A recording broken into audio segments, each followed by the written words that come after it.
TJ the Wheel Deal coming at you live. It is Tuesday, I believe. It's Tuesday. Yeah, Tuesday, March the 18th, 9:04 a.m. Running 4 minutes late. I was talking to my buddy Chris. My buddy Chris called, and I hadn't talked to him in a while. And I forgot to tell him they were going to San Antonio this weekend. Jesus. I'll text him. Anyway, I haven't seen him in a hot minute, so wanted to trade the names that are hot. Right? Wanted to can you lower the volume, Uzi, on the other one? I got good morning. Hello, test 1 2. I got UZI Options. We are live, Uzi. So I hear all kinds of echoes in the background. Looks like you're sitting in front of the White House. We're gonna pitch Elon Musk and Donald Trump. What's going on in the background today? Oh yeah. Yeah, I know. We're supposed to be talking to Putin this morning. Is actually who he's talking to. 9 o'clock phone call with Putin, and who knows? I'm sure Elon's not too far with his son. Putin's like. Sorry about the mistake there. I got your text early this morning, and then I didn't see the follow up about being at 10 New York time. So I'm like, all right, let me just scramble quick.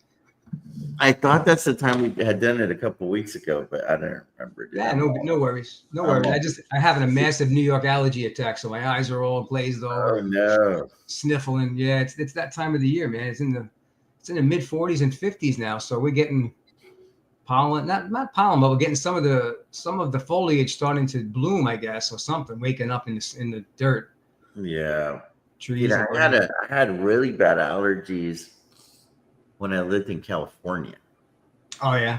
And I was just like, dude, why? It's like sunny and 75, dude. And I was like miserable. Were you by the coast? Sometimes coming off the coast can do it too, I think. Yeah, and I was just like, dude, this is crazy. In New York, my allergies never got me.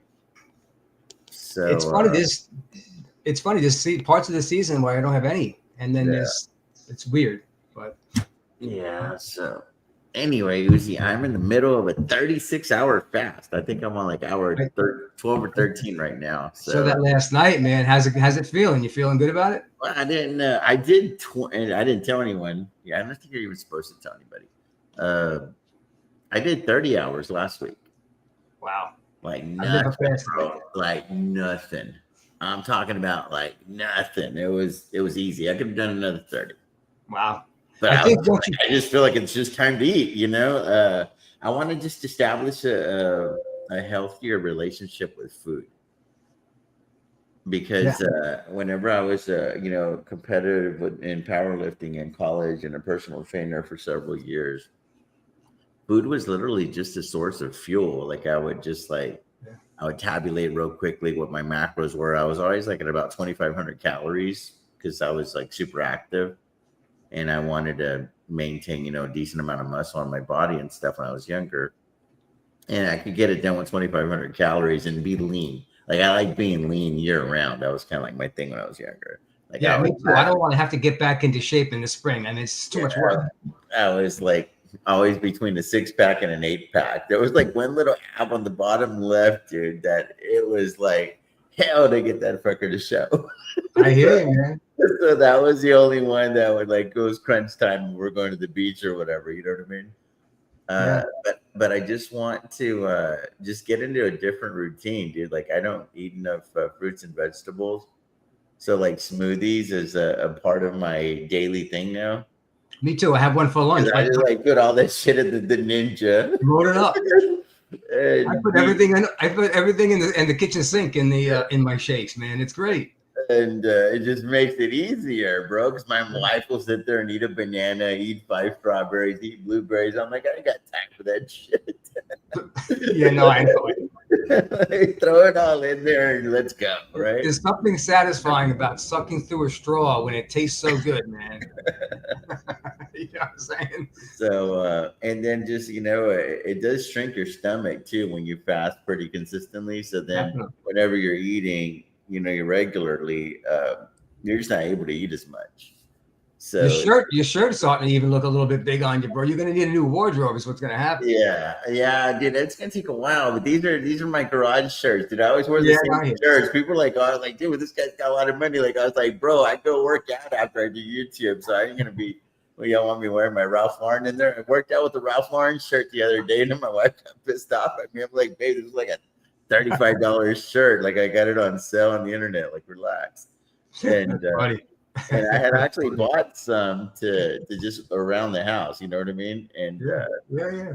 And she was like, put on one of those damn Under Armours or Nikes. Like you sweat like a pig in there. And I was like, dude, shut the hell out. I'll freaking go. I'll have the cleaning lady use this shirt to clean the damn house for all like.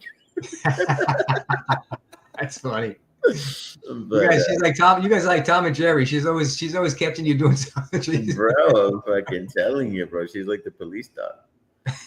I got one too. It's like a challenge, man. I call her helicopter mom with the dogs. And then she's always getting after G Money, bro, and she doesn't get after the other one. And I'm like, hey, like let's there's some favoritism there, man. Like, bro, it's like fucking poor G Money, dude. Always getting it from mom. Yeah, you got to give him some extra love. Take him in the gym with you, in the garage when you're working out, man. She's always like, I'm gonna put you in the crate, Gavin. I'm gonna put you in the crate. Oh no! When we first got the dog, she was like anti-crate. Like, nah, we're not gonna do the crate thing. And then afterwards, I finally convinced her. We met with a trainer, and then the trainer kind of helped get her over the crate thing. And now that's like her go-to move. I hear you, man. And once like a trainer or a veterinarian gives that stamp of approval, man, that's it. It's all over. They're gonna go with it. Yeah. Like we have cats, right? And my vets, not our vets, some vet online said, oh, well, when your cats are doing things you don't want them to do, spray them with a spray bottle. And I'm like, no, we're not going to be doing that. We're not going to be spraying our cats with a spray bottle. Anyway, let's get on track, man. So I'm TJ, the Wheel Deal. This is UZI Options. We sell puts, calls, buy the time to leap on the channel. Uzi's a lot more advanced than I am. He'll do, the labradoodles, the jade lizards, and all that stuff. Yeah, that's my favorite. Labradoodles. Those always work out. Those never fail. So, guys, before we get complicated on the channel, I always want to reiterate: there's only 4 things you can do with options. You can buy a call, you can buy a put. That's 1 and 2, or you can sell a call or sell a put. That's 3 and 4. And it didn't have to be in that order. That's all you can do. You can buy a call, buy a put, sell a call, sell a put. Everything else is always going to be a combination of one of those things. So you look at the 4 options. Have you ever did those percentages when you were in high school or whatever? So it's like 4 times 4. So it comes out of like 60 different options or whatever it ends up being, right? Like there's so many different variations. And there's people that have come along the way and, called like pull, put spreads, diagonal spreads, calendar spreads, vertical spreads, ratios, spreads. At the end of the day, guys, just always keep it simple in your mind. You're either buying a call or selling a call. You're either buying a put or selling a put, and you're just utilizing strategies so that you can get whatever delta exposure that you desire. It really just comes down to how do you want to be exposed to this underlying utilizing the instrument of options. So, because I have a UZI come on, I have option come on, and I feel like sometimes, I go through the comments and there's a lot of y'all that get lost in the sauce. But just keep it simple because there's a lot of vernacular that's used. But at the end of the day, it's buy a call, buy a put, sell a call, sell a put. UZI, do you want anything to add to that? Because at the end of the day, that's the baseline, right? It is. And that's when sometimes I'm doing a coaching session or mentoring where there's just a question and they're like, I find it hard to understand some of these strategies. And it's like, well, just remember one thing. It's just a combination of what you just said. It's either a call or a put. And now it's how you put them together like a puzzle. If you were doing, think of it as a puzzle. When you put them together in a different way, you come out with a different result, a different product, and that's a different strategy. And it's really not hard once you think it through. So great explanation that you just went through. And yeah, it's true. It's just a call and a put. It's like a boy and a girl. You can, you come out with different children, right? Different looking children. So there you go. Oh, this day and age, it's a lot more complicated. No, I went down a dark road. I had to get myself out of that road, man. I should have gone there. All right. It used to be that simple about 5 years ago. Yeah, I know. Forgot. We like to have fun on this channel, guys. I'm what's called an ideological politically. You know what that is, Uzi? An ideologue? Ideological. I think you like to go by the way it used to be and always worked, and why change that, or why go too far off course, right? So to me, in my mind, an ideological is if I like your idea and it seems logical, I can rock with you. I don't care if you identify as a Republican or a Democrat. Like, I think that Democrats have good ideas at times, and I think that Republicans can have good ideas at times. Because at the end of the day, we're all people, right? Like, to me, that's the common denominators. We're all people in this country. You know, a lot of us are Americans. But I don't get stuck. I don't get lost in the sauce. I'm like, dude, like I have a lot of, I call them the far righters and the far lefters, the extremes on the sides. And dude, if you're like on the other side of the aisle, they don't even care what you have to say. And I'm like, bro, like you're what's wrong with the country.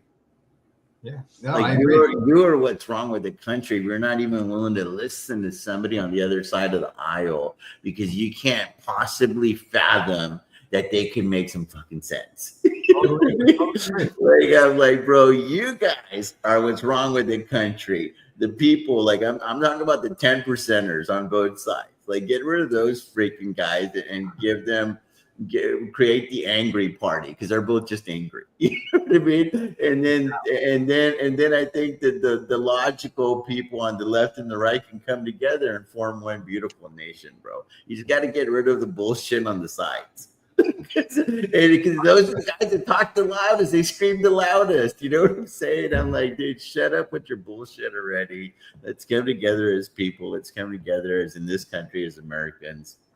And you know, it's like live and let live, dude. Like, chill out, bro. Like, I don't agree with what you might say all the time, Uzi. I know certain people won't agree with me, but I'm always going to defend your right to be able to say it in this beautiful country.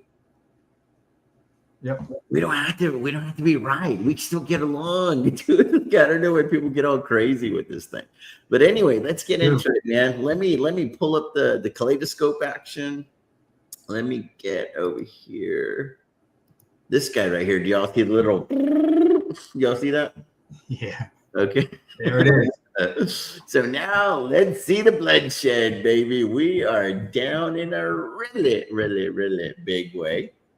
So on the top here, we got down $255,000 for the day, a little drawdown of a cool 2.2 million for the year. Only owned 4 stocks on this portfolio. Keep that in mind. Then in the medium account, down 26,000 for the day, $130,000 for the year. Only 1 stock is owned. There's a reason I'm saying this because there's going to be a pattern y'all are going to see here. And then on the little account, there is down a drawdown today of 2,300 and down 9,500 for the year. Only 1 stock is owned in that particular portfolio. So we're going to start there. I'm going to make sure the little shield is there. We got a text coming in. Mr. G says it's the opposite of what it is. What's my definition? It's not a textbook definition. So I feel that owning shares more and more and more, Uzi, is not that capital efficient. Like, this is something that I've been wrestling with for, gosh, I don't know, since I started, since I was introduced to selling options. Because I like owning shares, right? Because that's all I've known, right? As somebody who invests in 401k, I have had a SEP IRA for over 20 years. I've just been comfortable owning shares, right? And calling it good. Kind of like set it and forget it, no-brainer investing. But then I got introduced to the world of selling options and buying options even before that. And then I feel like if you're going to like actively manage the account, Uzi, or actively trade the account, if you will, I feel like owning shares isn't really the best way to get there at times. What are your thoughts on that, Uzi? I've never gotten your thoughts on that because I know Option, the other gentleman that's real versed in option selling that comes on the channel, he's not a big fan of owning shares. What is your thought on that? I'm not either, to be honest with you, Okay. and for the simple fact that yes, the statistics state you necessarily can't always time the market, and if you just Right. left your money in the market, in the reports that you'll see posted, that would beat out the actively managed accounts. But I believe that they're not really taking into consideration the skill set of someone who's actively managing. I think they're using just some broad strokes, if you will, and they're just coming up with somewhat of a skewed report in the sense that they're saying you can't beat a buy and hold strategy because and I agree with what you're saying. I don't like to buy and hold. I don't like to necessarily hold shares for the long term. I have just a couple of small long term holds. That's it. But as far as the active accounts I manage, I don't go into positions with the intent on holding them. Like, let's say, a buy and hold investor. If I get assigned on something, I'll hold it as long as it takes to get out with a profit, and maybe then some, depending on how the chart looks.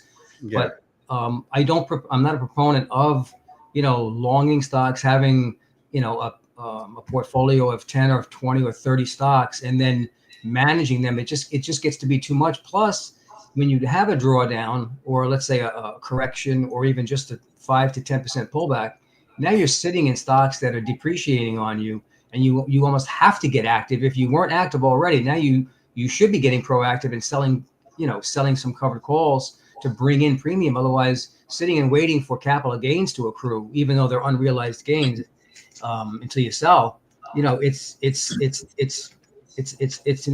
not fun to watch your portfolio drift down if you're long a portfolio of 10 or 20, 30 stocks, or even just 5, let's say, and they're large positions. Even if they're diversified, you're going to get pulled down in a drawdown or in a market pullback, and God forbid, we're not even talking about a bear market. So now a bear market changes everything completely. So I'm with you. Only on assignments, or if I like a chart setup and I want to wheel something for a short period of time. But other than that, I'm not a committed long-term, let's say, buy and hold type of an investor or trader. I don't trust the markets. I'd rather be in and rather be out. Yeah. So I'm a big fan of owning shares. But now I'm working on, okay, what percentage of the portfolio am I comfortable owning shares? So I landed on like 75% a couple of years ago. So I was like, oh, I have like 25% to like sell options. And then it's like, okay, so I own the shares. And since I write covered calls, it's almost like, well, that's a portion that's like cash as well. So I started like, telling that's the kind of stuff I would tell myself in my mind, right?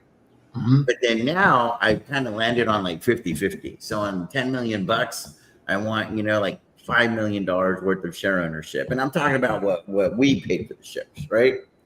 Like what the shares cost. Right. What they're worth. I'm talking about what they cost. This isn't a Kathy Wood thing where you're constantly balancing the portfolio and she looks like a halftime show at a Lakers game. You know what I'm saying? You're working too hard, chick. Yeah. Like I'm talking about, you had 10 million bucks in cash and you paid $5 million for shares, and then you got the other 5 million that you're working selling options. I kind of landed like on that's kind of like the happy medium for me right now. But I'm kind of leaning towards more like a 30-70, like 30% in share ownership and 70% to just work the options. And I think that might become the optimal range for me because it's less drawdown that you have to deal with.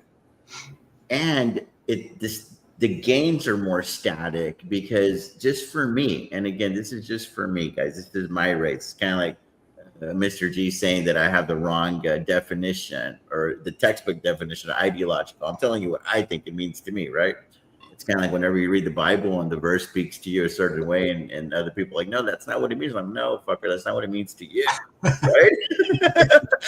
It's not what it means to you. It's in my relationship with God. Don't get in my shit. I don't get in your shit, right? But like when it comes to like I'm talking about the Christian thing, right? Like not like if there's like a legitimate definition for what something is, and people agree on it, that's cool. But like on a spiritual relationship, that's your walk's always going to be individual, unique to you. And that's what options is to me. It's like a spiritual walk. It's an individual walk. It's a unique walk. It's a coat that only fits you. It's tailor made to you. It's your body type, right? Like I'm a 48 on the jacket. Like I saw it the other day. So I have one jacket that's a 48, another jacket's a 46, and I have another jacket that's a 50. Like these little suit jackets, and I said I must have bought them at different times in my life. You know what I mean? Like whenever I was a little bit bigger or whatever, or maybe it was the manufacturer or whatever. Maybe some run bigger, some run smaller. True. But they're tailor made to my body type. You know, Uzi, I have no idea what your jacket size is. If I had to peg you, let me get off of this here real quick and look at you. How tall are you? I'm 5'6". I'm short. Okay, so I'm 5'8". I claim I'm probably more like 5'7". How much do you weigh? I won't tell you that. I'm too light, man. I'm getting older. I'm getting thinner. So you're probably like a 44 jacket then. Yeah. You know what I mean? So I'm huskier because I'm over 200 pounds right now. So I'll tell you this: at my heaviest, I was 175. So there you go. At my heaviest, I was 175. Yeah, I'm short. So you might be able to be in a 46 at 175, right? Oh yeah. So there's no way that I'm gonna be able to fit into one of your jackets right now because we just have a different body structure right now. Definitely. You could easily fit in one of mine, but it's not gonna fit good. You could be swimming in it. You know what I mean? You're gonna be swimming. I could have a couple layers on underneath one of your jackets. Kind of like this shirt. This shirt keeps getting bigger and bigger. You know? But anyway, you got to find the right situation for you. Like you got to find the right situation for you, and that's why I'm always like real careful on the channel. Like especially as the following gets bigger and more eyes watch. I know that the views have come down drastically because I stopped going live consistently and whatnot. But I'm going to start being more consistent again. So the views are going to start ramping up again as their algorithm likes me again. And I'm also, I went members only on the channel for a couple of weeks while we're doing the transition from Robinhood. And when I remember, I'll go on the YouTube studio and I'm making more of those videos public. So as you make more of the videos public on your channel, the algorithm likes you more, and then more it shoots your stuff out, and more people will come back to the channel. And then he's saying the views also went down because of Robinhood, possibly. I mean, people are going to watch me because I'm on a fucking app. I mean, it's whatever. You know what I mean? Like at the end of the day, just keep in mind, dude, I don't get a lot of value out of this channel. I try to give value. And I certainly don't get a lot of monetary compensation from this channel. Like if you take the memberships away, I make about $200 a month on the channel. So just keep that in mind, because there's a lot of y'all that come at me kind of hard. Like, I don't have to do this shit. I just feel like I have a calling to go help the average Joe that's maybe been introduced to selling options. You know, they'll watch a fancy video that gets millions of views, but then they're like stuck because they don't really know how to do it. And I'm like, well, I'm doing this shit live anyway. Like, I mean, this is my life. So why not just go on and then trade, live for the most part for people? No, there's not many others that do it like you, that do what you do. So it's great that you do it. And I'm sure once you, like you said, become more regular again with your schedule, the numbers will show up. Definitely. Yeah. I hear you, dude. I was pissed off too for about 72 hours. I got over it real quickly once I started getting familiar with Tasty Trade. This is something that I wish would have happened a couple of years ago. Yeah, it's night and day, right? I mean, for sure. Well, dude, dude, and again, I'm never going to talk shit about Robinhood because it was very useful for me. Oh yeah, no, it's dude. Vlad could call me and be like, "Hey, we're going to do X, Y, and Z," and I'm like, "That's cool. Are you going to give me extrinsic value? Or are you going to give me expected move? Because I'm spoiled now." You know what I'm saying? Go get your fucking platform shit together, and then we can talk. You know what I'm saying? Because I have done so many mathematical calculations and wasted a lot of time over the last couple of years because y'all don't give me information that I fucking need.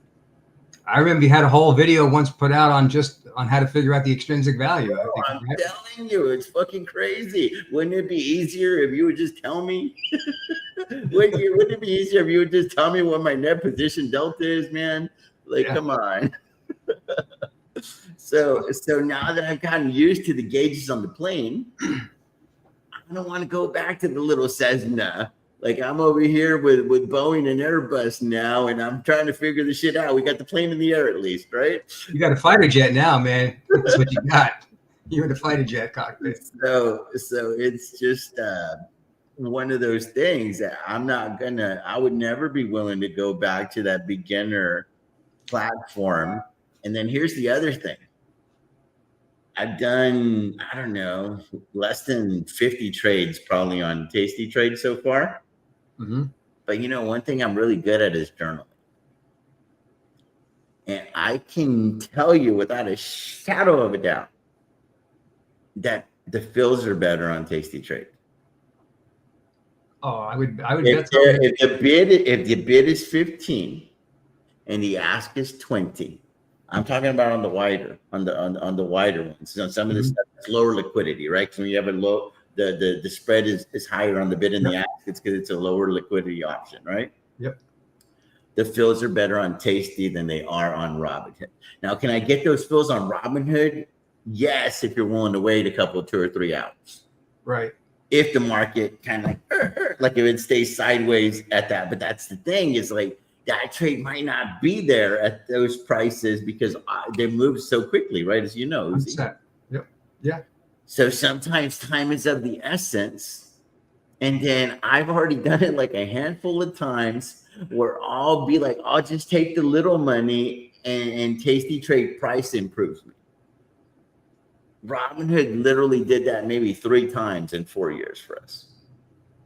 And I feel like that is where Robinhood makes their money. I don't really know how this payment per order flow thing works, but what I do know is that the fills are better on Tasty Trade.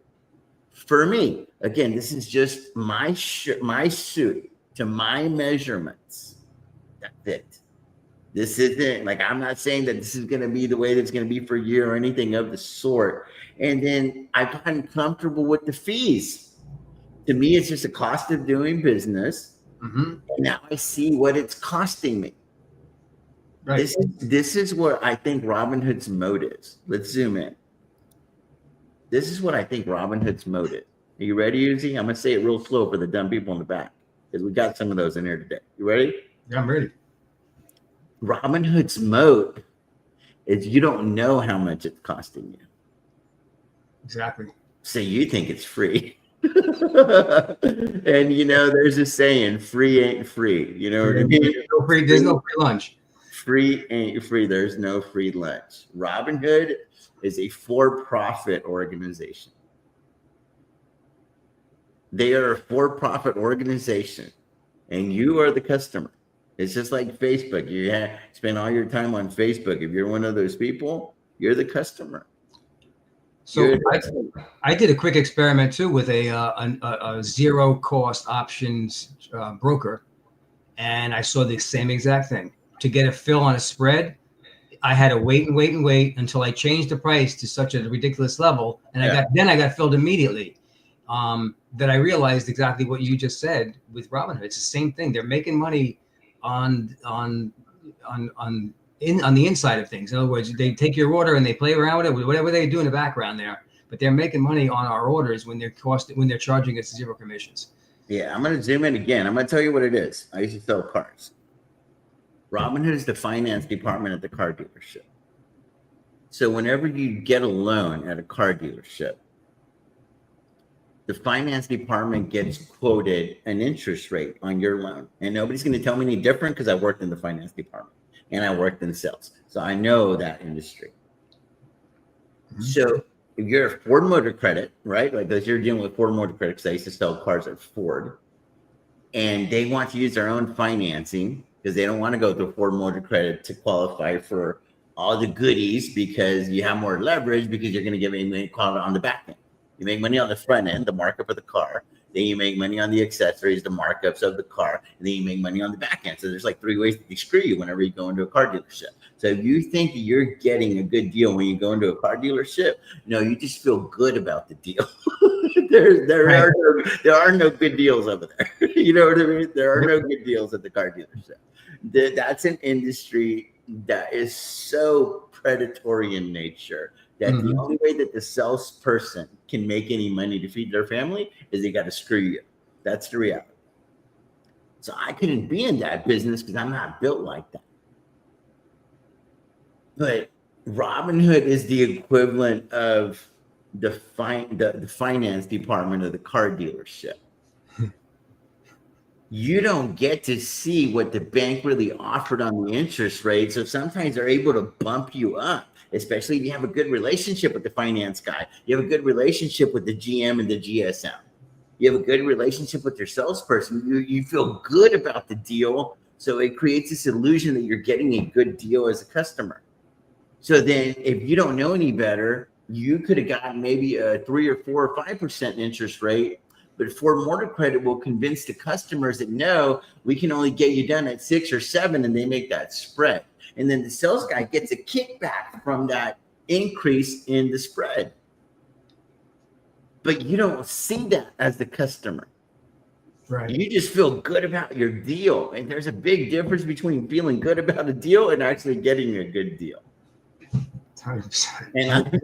And I feel that that's what Robinhood is. There's a finance department in this thing, and they've made customers feel, myself included, we felt really, really good about the deals. But now that I'm over here, I'm like, dude, I just think that Tasty is just honest about the fact that, hey, we're going to make money and this is how much we're charging you, but we're going to go to bat for you to feel like we're earning this commission, if that makes sense.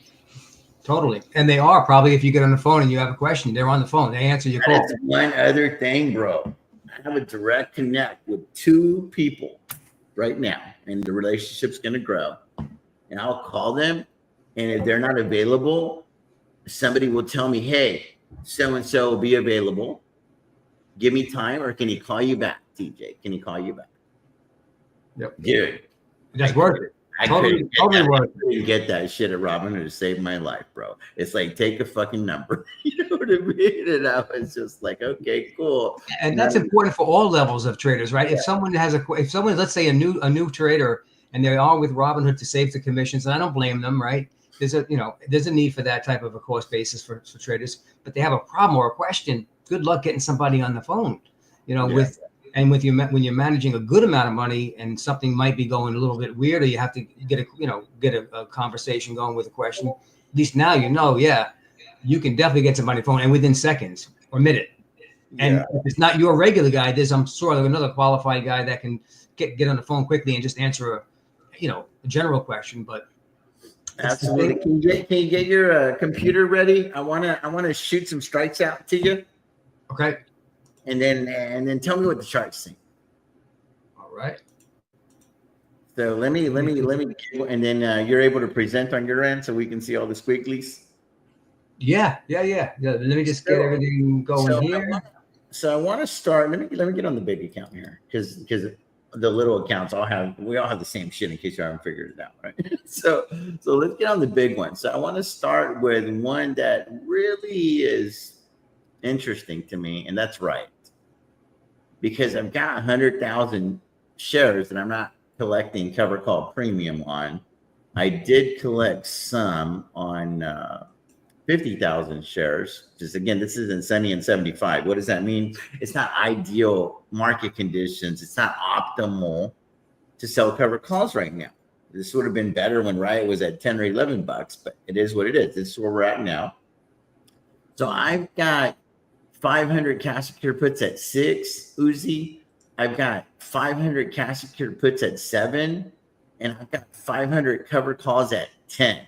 So I've created a little bit of a sweet spot between $7.01 and $9.99. That will be the sweet spot expiring on 4/17. What does the chart say in general? What can you tell us about Riot? And let me go this way, and I'll add your So add to the stage, remove this guy. I'll go here and we'll add this guy. So walk me through all that stuff. What the heck are we looking at?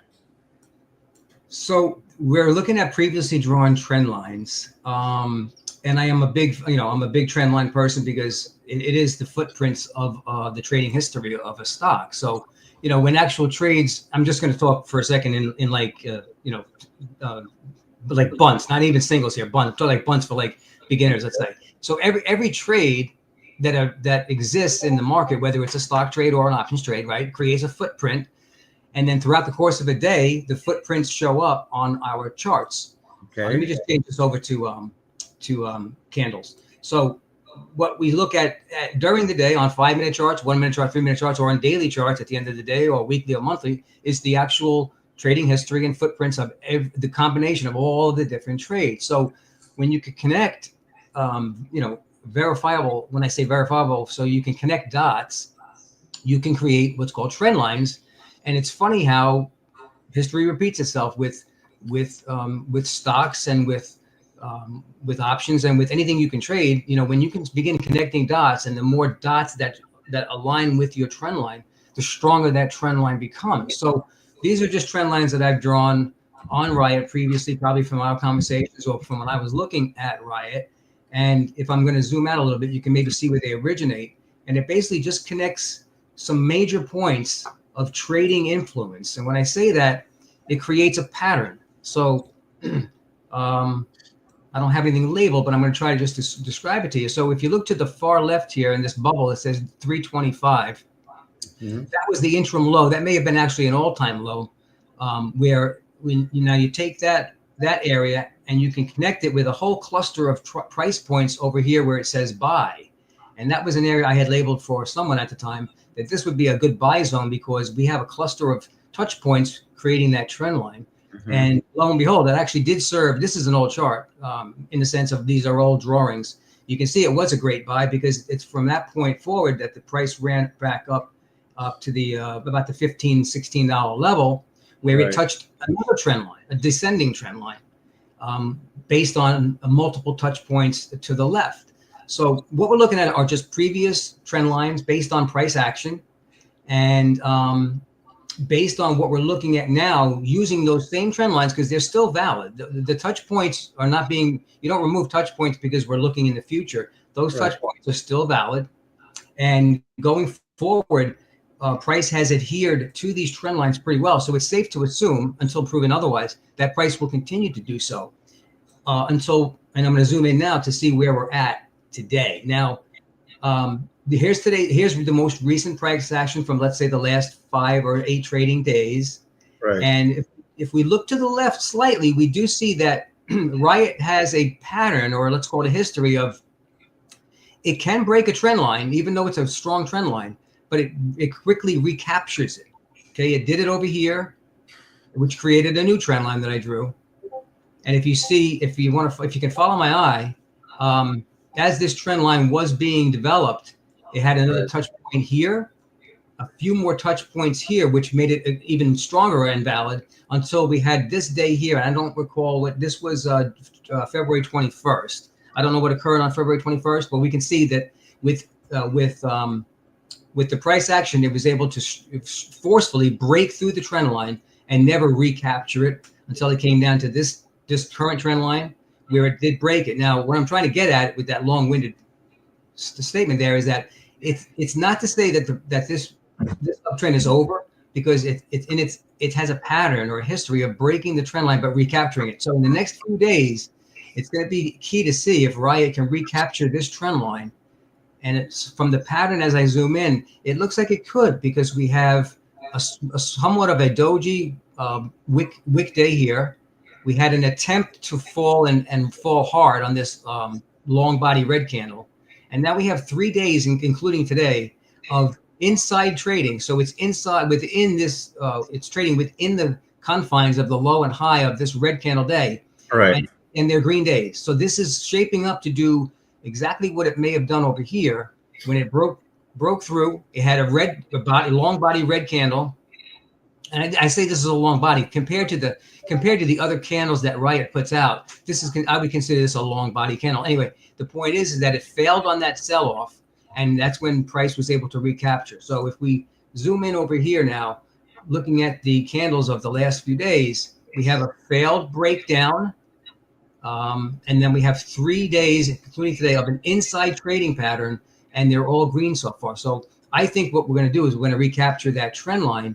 And then the question is, where are we going to go? You're saying, TJ? Yeah, a lot has to do with, I believe, the price of Bitcoin. So Bitcoin is in its own little bit of a trading pullback. And if I may, let me pull up Bitcoin quickly, because I know we talked about Bitcoin on one of our sessions together, and at the time I believe we were in the 80,000 area. And I said, I'm sorry for the Bitcoin owners out there, but it looks like we're going into like the 70s, and we did. Yeah. This is something from our last conversation. I did the equal move, and I said it should get down to this 200-day moving average somewhere around 76,000. And look where price went. It went right down to the 200-day. These brown dots are the 200-day moving average. Price came all the way down to it, and as I zoom in more, you can see how it actually touched it 2 days in a row, and that was the equal move that was expected. And now we're just in no man's land. So I believe Riot is going to follow somewhat, to a degree, the moves of Bitcoin. And agreed. Yeah. And I think Bitcoin still has lower to go. I mean, we reached that objective, the price objective, but price is not showing any type of strength where it wants to start, showing a basing pattern where it can build off of that and then maybe can create some type of a cupping pattern or a rounding pattern. It looks like it has a date with this trend line down here, which is a valid trend line. It has at least two touch points here, and it looks like it's going to challenge this trend line that will break through the 200-day moving average. So this could affect all of the other Bitcoin related altcoins, Bitcoin, and the what do you call it? What's it called? Like CLSK, Riot. The miners.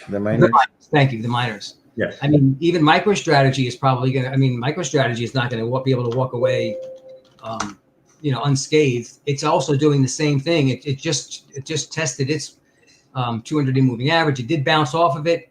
It's now sitting on top of a 61.8 Fibonacci level. So that's got that going for it, which is actually positive.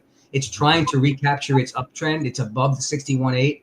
So that's actually a good sign for MicroStrategy. But I believe if Bitcoin falters, MicroStrategy is going to also falter. I know you didn't ask about MicroStrategy. I just wanted to bring that up too. The whole sector, the whole sector, I believe, is going to. But I think what you're establishing, and that a lot of people, I feel like they should be aware of. I assume that they are, but maybe they're not. Is that a lot of your stocks trade alongside the sector in general? So if you have a basket of 5 or 6 or 7 miners that you're following, they pretty much all trade in tandem unless there's something that's news specific to that particular miner. Like some dilution, for instance. Like a lot of people are angry at CleanSpark right now because CleanSpark is doing what Riot and Marathon have been doing all along, right? Diluting the shit out of you. Yeah.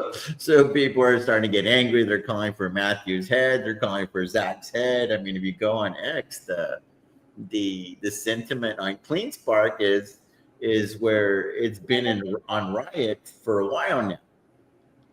But I made it a point to learn what was really going on with Riot, so I don't have a disdain towards Jason Less and company. I understand that they're needed to shore up their balance sheet so that at the end of the day, they could ride it out because they know the crypto winters are coming, right? They know that. Yep. They already know this thing. So they're planning 3 and 5 years ahead over there at Riot.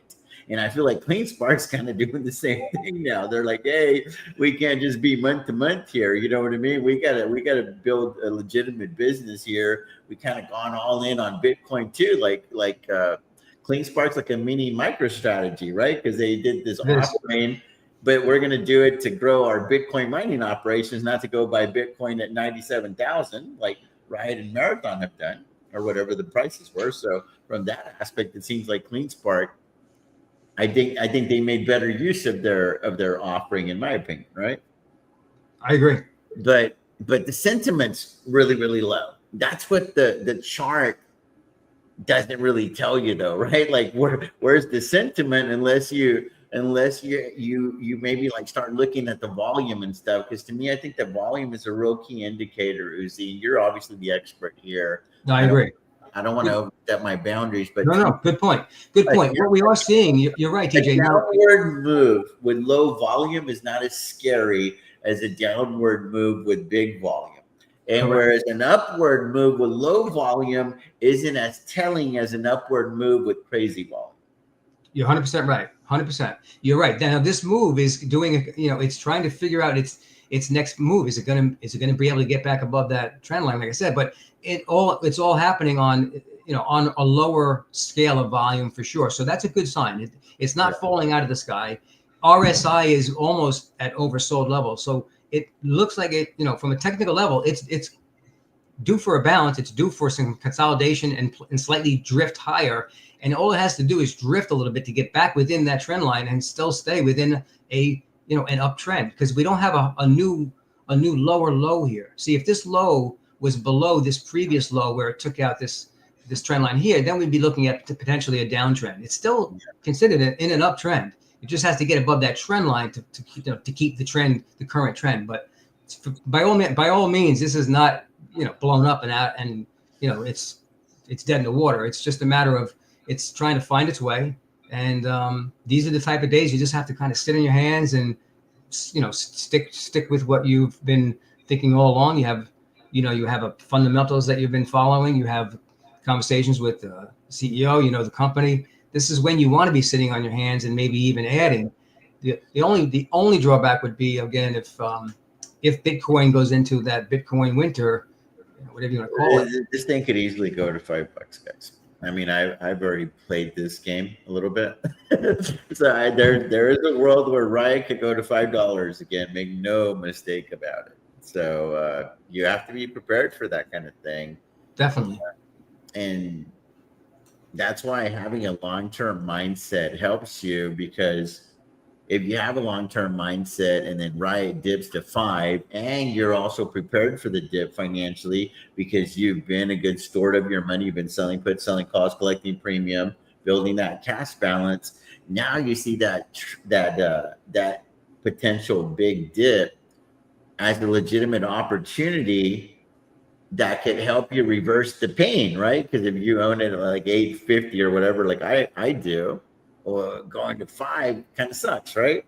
Yeah. But if you're financially prepared to maybe even double your position at 5, lower the overall average to the high 6s, now you're like, well, shit, it's going to be that much more profitable when it gets back up to 10, 15, or 20 down the road, if your thesis is intact.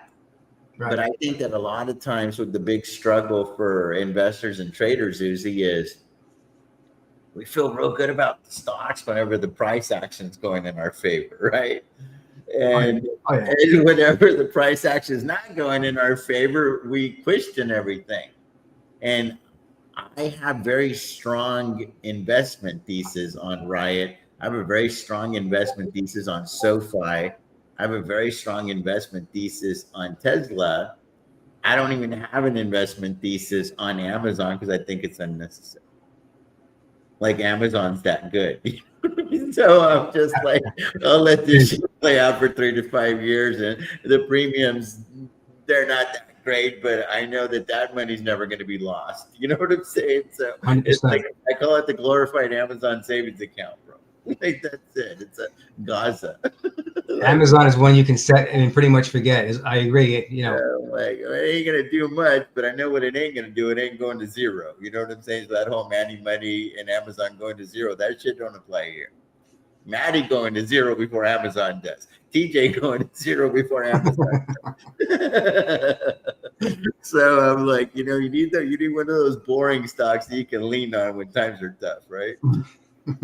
Because the scared money flocks to those types of names when things get dicey. Oh yeah. you know, you go to like, okay, what's the company that can't go out of business, you know? And you're like, well, fuck, I'll go to Amazon before Tesla at that point. Not that Tesla can go out of business either, but people might not want to ride that roller coaster. So I like what you're saying.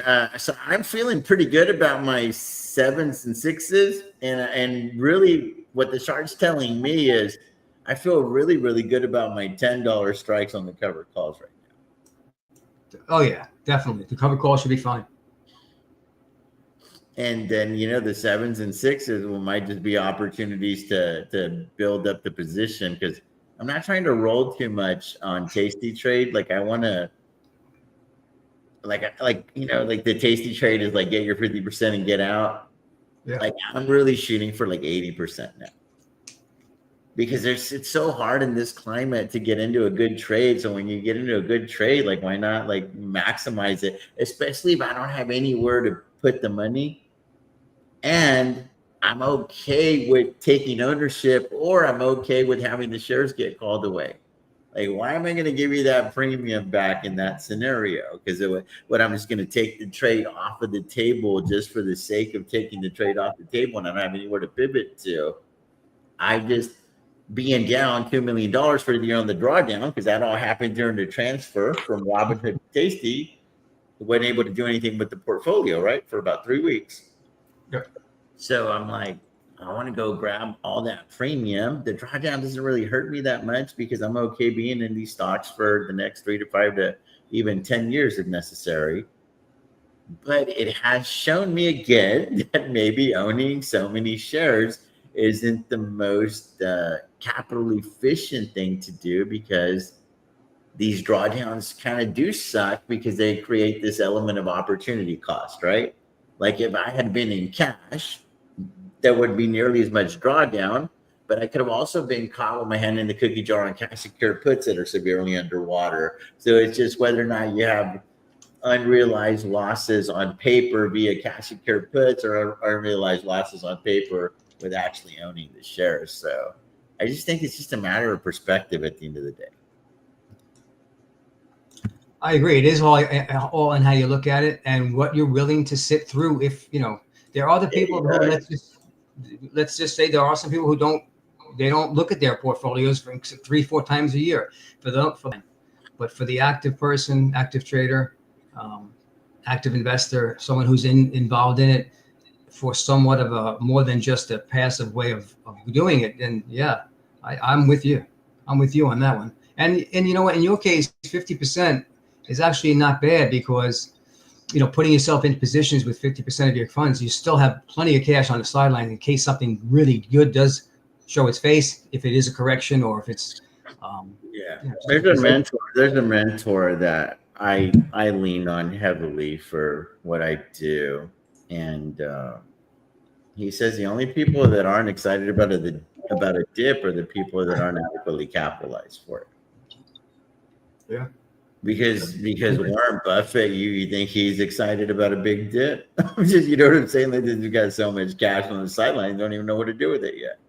You're right. And surprisingly, right before this big, I shouldn't say big, right before this most recent pullback, he went right to cash. Yeah. And I remember hearing about it, and I'm like, I wonder what he's seeing. And before you knew it, though, it was like almost the next day or two is when we started to sell off, which was amazing.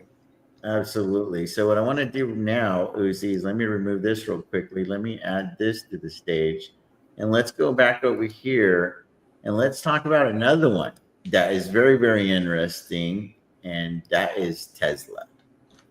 So there is a channel out there called the Wicked Stocks, and it's a guy named Carrie Artek, and I watch him 2 or 3 times a week because he does Tesla and NVIDIA on a daily basis.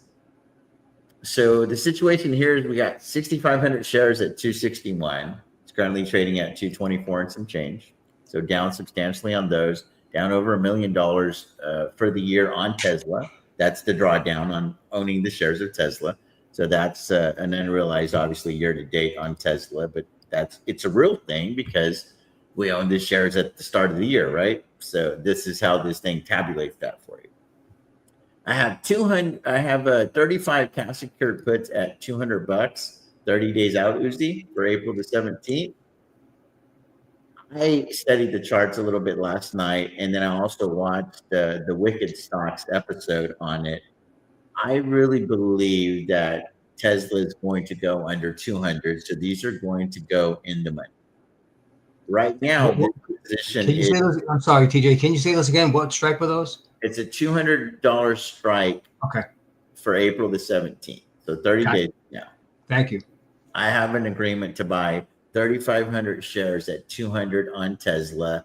I got paid $645 a contract. The current contract is going for $877. So I'm down $8,000 on that particular trade, if you will, which is irrelevant because when I sold these, I wanted to get assigned at 200 because I wanted to bring my average down and I wanted to get to 10,000 shares. I wanted to go from 6,500 to 10,000. And if I like Tesla at 261, I should be kind of loving it at 200. You follow me? That was the basic logic.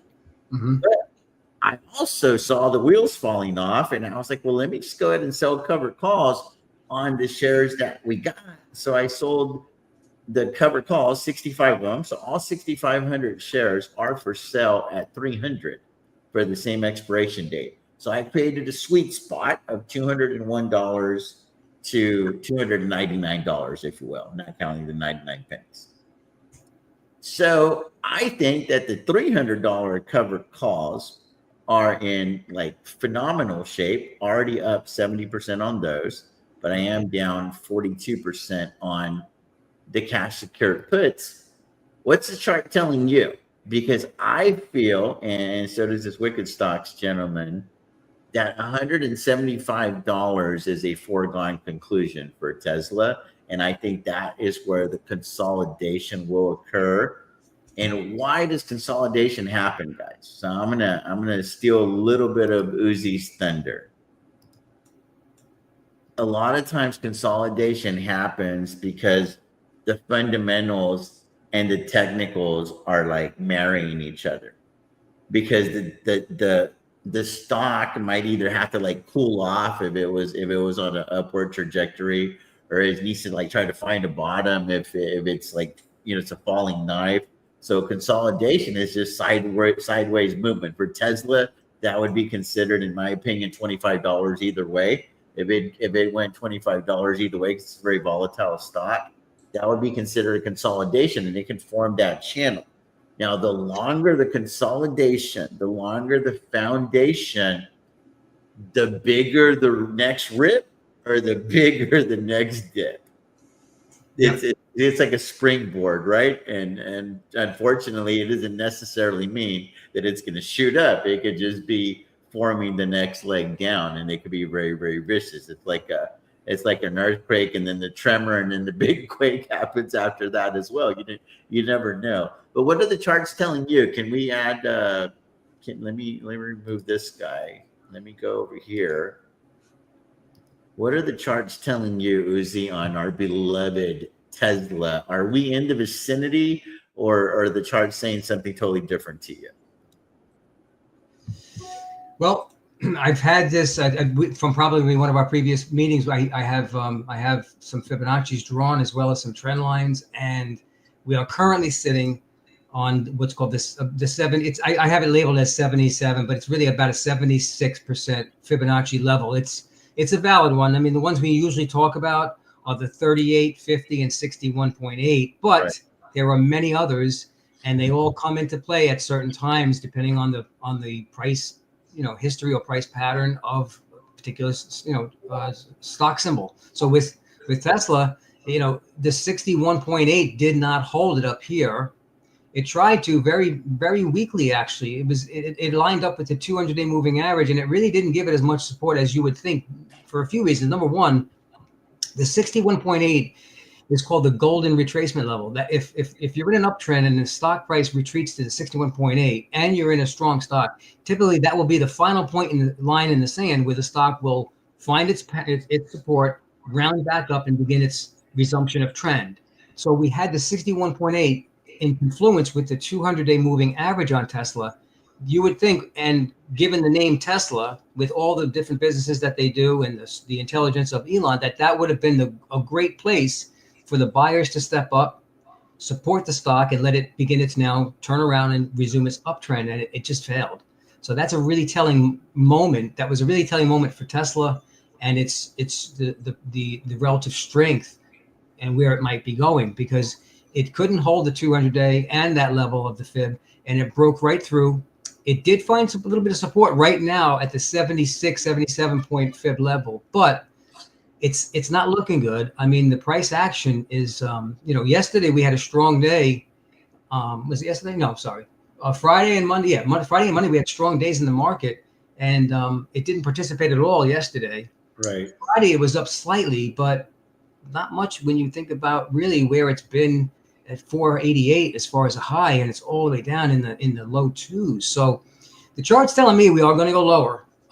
It looks like it's gonna consolidate maybe for another day or two or three, and then head lower. Now the next fib level I have is what's called the 88% level. It's in a dotted line, because if it breaks through there, we're really gonna get a flush down to probably the 100% level is basically where the line starts. So what that means is we're gonna come back to where it all started back in, let's say, April of last year.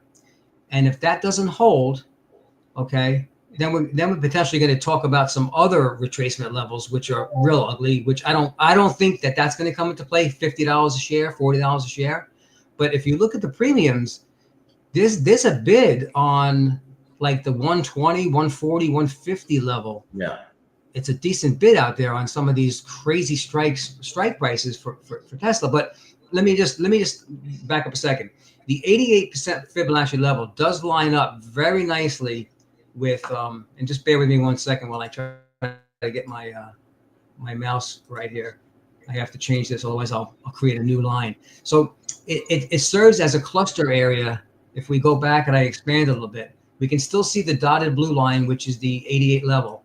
But if we look to the left, it really has a confluence with this area right here, which is a big congestion zone right here.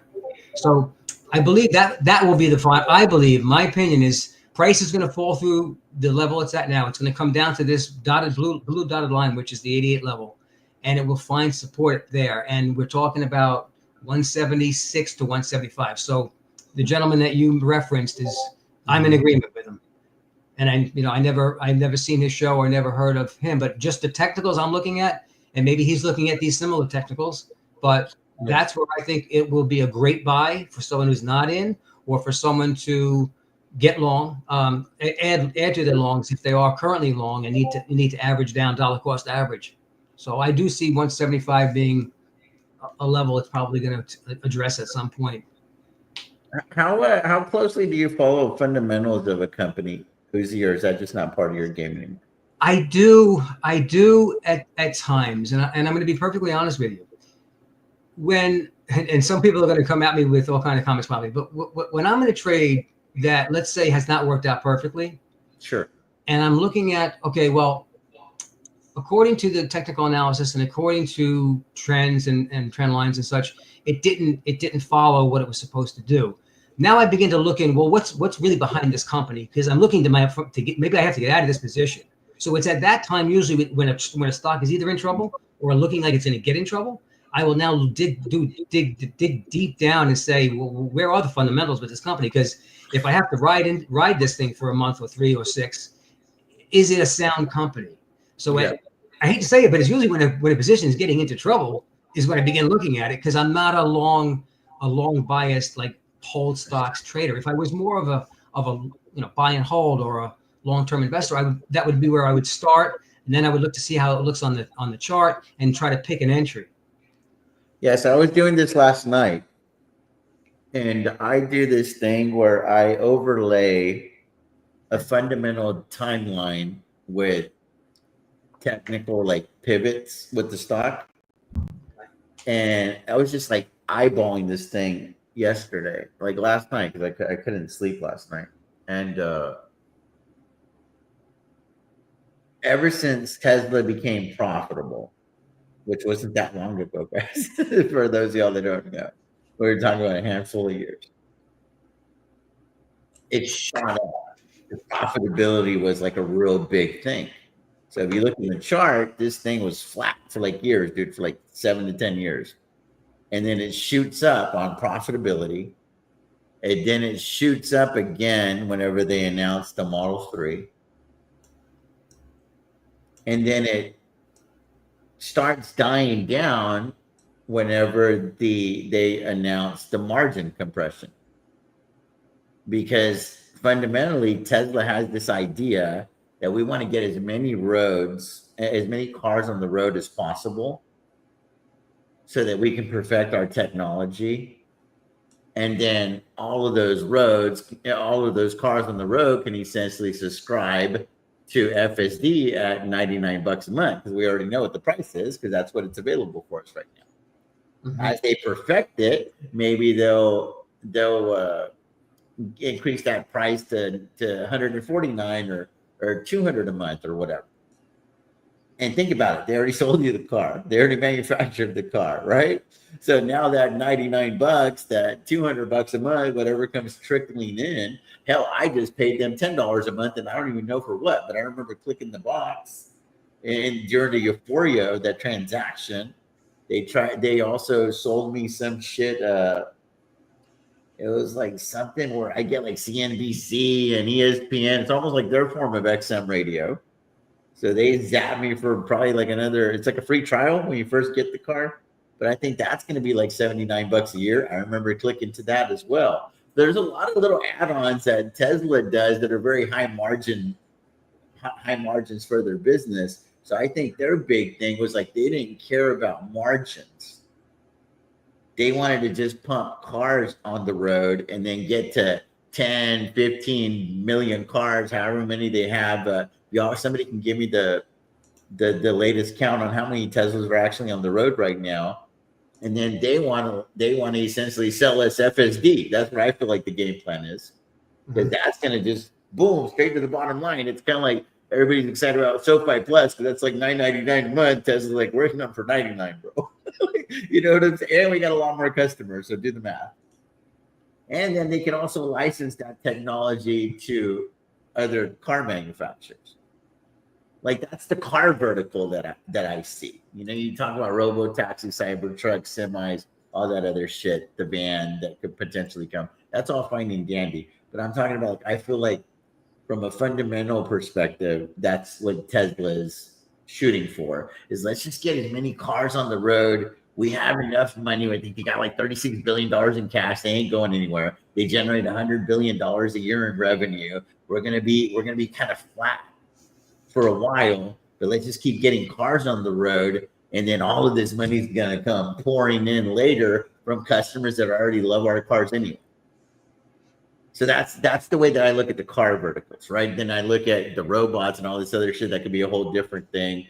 The energy could be a whole different thing. But if you look at all of these technical breakdowns and whatnot with Tesla, it all coincides with what's going on with the company fundamentally, if you will. So it's like the conference calls and the earnings reports, they all tell a story. And I think that the technicals kind of like validate that story. But when then there's a disconnect, I feel like the people that are like extremely savvy in this game, they find those disconnects, and that's where they find those asymmetric opportunities to invest in these companies, because they're like, Sofi was kind of like that company for me. The chart was shit, right? So it shot up to like 20 something, and then it came down to like $5-6, whatever it was. But the story kept getting better. The numbers kept getting better, but nothing was happening on the chart, right? But then I started looking at like, well, shit, dude. Like people get angry at the miners for diluting. Sofi dilutes at a very, very high clip too. So the float kept getting bigger. So I was like, I don't see how there's anything that they're going to be able to do to push up the stock. So you've never done those types of exercises where you go and you look at the story of the company and then see if the chart is kind of lining up with that story over the course of 3, 4, 5 years? Because a lot of stocks do it. It's kind of crazy to me that people don't piece together that narrative. I think it's a wise way to do things. I do. It is a lot of work, and you have to really do some digging. I was bored last night, though. You know what I'm saying? So I was like, let me look at these timelines of Tesla, and then I was just glancing at the chart, and I was like, dude, that's like a lot of this shit isn't an accident, regardless of Fibonacci and everything else. Like it's because nothing moves the stock more than news, right?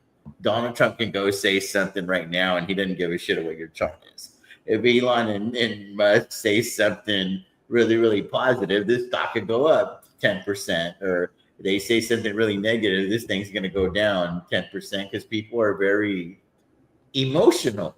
To me, like they'll hear something and the Fed says something, and we could tank the whole damn market tomorrow just by saying he's going to raise interest rates.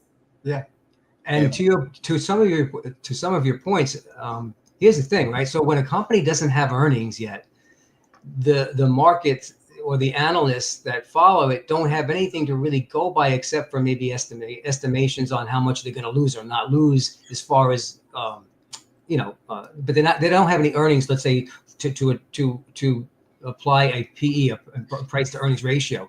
So when Tesla now went from being unprofitable to being profitable, everything changes in their equation, in the sense of how do we can have a valuation for it. Now prices matter as far as stock prices, because now they are supposed to make a certain amount of sales and a certain amount of profits. It's almost it's a double-edged sword. You want your company you're going to be putting a lot of money into, or at least trading in case something goes wrong. You want to feel safe about their fundamentals. But sometimes when they're actually making earnings instead of still, let's say, an upstart where they don't have reportable earnings, it's a double-edged sword, because now they actually have to meet analyst expectations or beat them to stay on course with a price projection in an uptrend.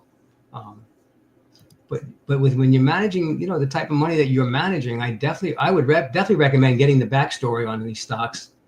This way, that when you're putting in. This is what I'm talking about, guys. There's a lot of people that invest in companies and they don't know like very basic things about them. Like Tesla didn't become profitable until 2020. And then it went freaking crazy, and then it went to 414 shortly thereafter. Because this company was on the verge of bankruptcy a couple of times.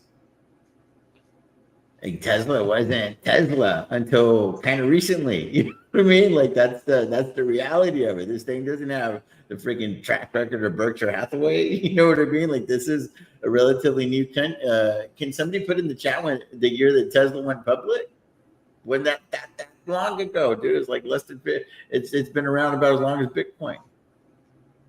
You mean, like, and it's always been volatile. It's always been volatile. I remember back in the day when it did first come out. I mean, like options I'll go here. When did Tesla go public? And at what price? 2010. 2010, guys. So it's not that long ago. It's 15 years, about as old as Bitcoin. Isn't Bitcoin 15 years? Yep. So it's not that long ago. But it's turned into a monster. It's turned into, this is like, to me, this will go down as like just one of the biggest cultural phenomenons of our lifetime. So let me go here and hit him with this one here. Add to the stage. Let me remove this. Add to the stage. Here we go. Yeah, so, and part of the issue with Tesla right now is, of course, Elon Musk is not running the company like he used to. He's not really he does have great people in charge. I mean, with all the different businesses he's running and all the things he's been doing, aside from when he just got involved with the administration, he's always been a busy guy.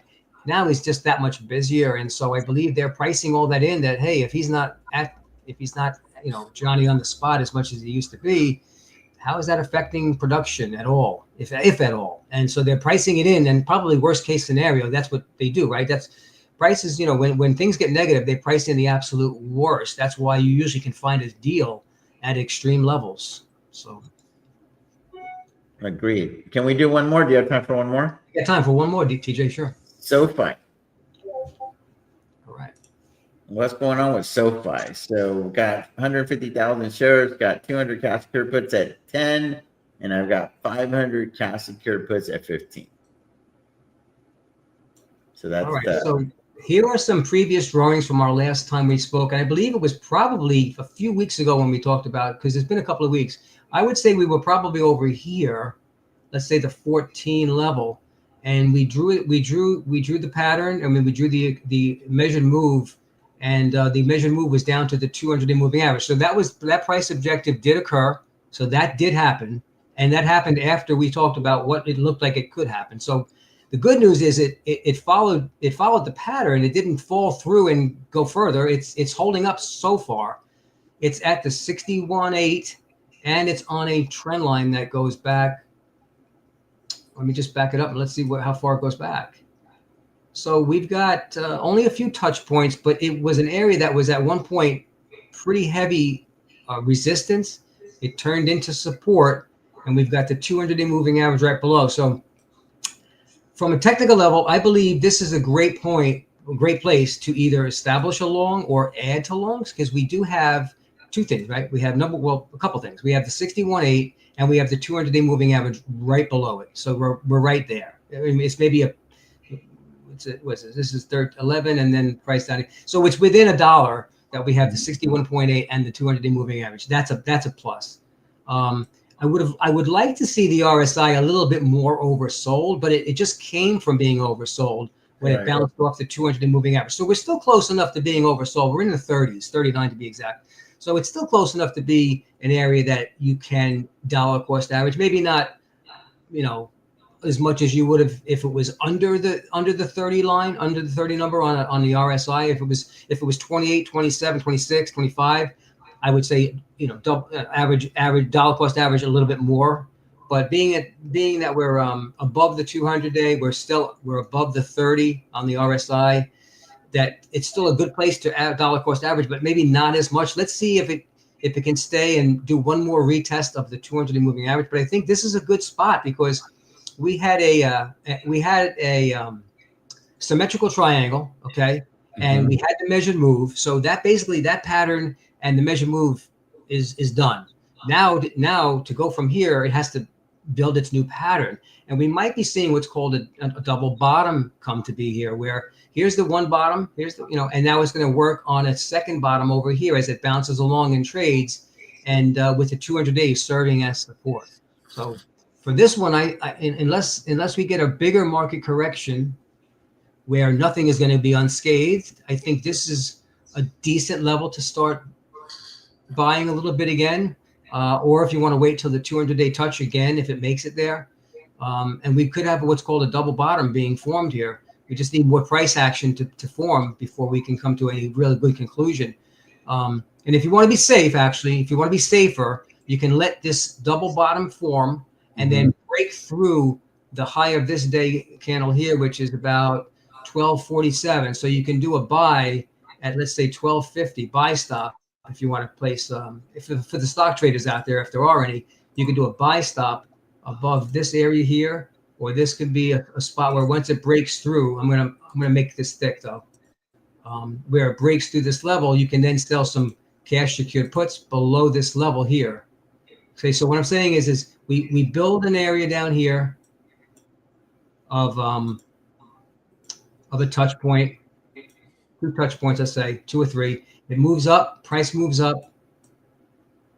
Hang on. Breaks this line, and then you can feel safe that you've got a double bottom and a breakout from that double bottom. Once it breaks this, it's called a W pattern. So you have down, up, and once it breaks this candle, this green candle here, is when it's confirmed a double bottom breakout. So just doing an overlay on the fundamentals. Recently, Sofi announced a partnership where they're going to be able to do like $5 billion worth of loans for another company. I think the company's called Blue Owl or something like that. And bottom line is very little to no risk to Sofi. Once they pump out these $5 billion in loans for this other company, they do all the underwriting and whatnot, all, the marketing, the whole thing, right? But they don't have to keep the loans on their balance sheet. Sofi adds about $200 to $300 million to the bottom line during the course of this partnership.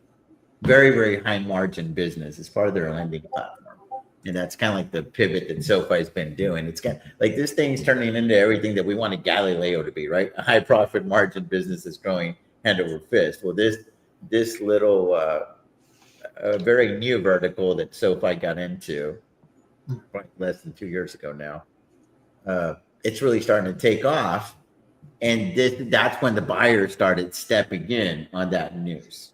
So initially it went down. That was probably what that big red candle was, because initially SoFi announced the good news, and then it went down, and then it slowly started trickling up because YouTubers and everybody started making sense of the contract, data-driven investing. I think Tevez did a video. I think that guy Kyle White did a video, the stock goat guy. And it's like $200 to $300 million to the bottom line on SoFi. So that's just like another very recent example where the technicals and the fundamentals are really jiving. You know what I mean? Like it's just like. So what I'm saying is I'm trying to make a case that you should probably be looking at both of them. Because I mean, this thing is telling you a story with charts, right? With patterns. It's faster, right? Because you can just visually see it versus like having to dig and read through articles and listen to interviews and all that other stuff. So I get the appeal, but I just think that it could be kind of dangerous only looking at one side. Like I think that I'm more of the middle aisle guy again, right? Kind of like my politics. Like I like to listen to both sides because I think in a lot of cases, the majority on both sides makes a lot of sense. It's always the outliers that are like, kind of like y'all like making all the freaking noise. Like y'all should shut up already. Yeah, and a great way to use what you're describing is, let's say the news coming out, and even the CEOs of a particular company are saying, yeah, we were hit by this headwind, or this hurt our stock, our sales, or whatever the case is, and our prices, it's down in the dumps. Let's say you can use that. If you have the company talking negatively, you have the price chart. It's in the dumps. It's all it's been sold off.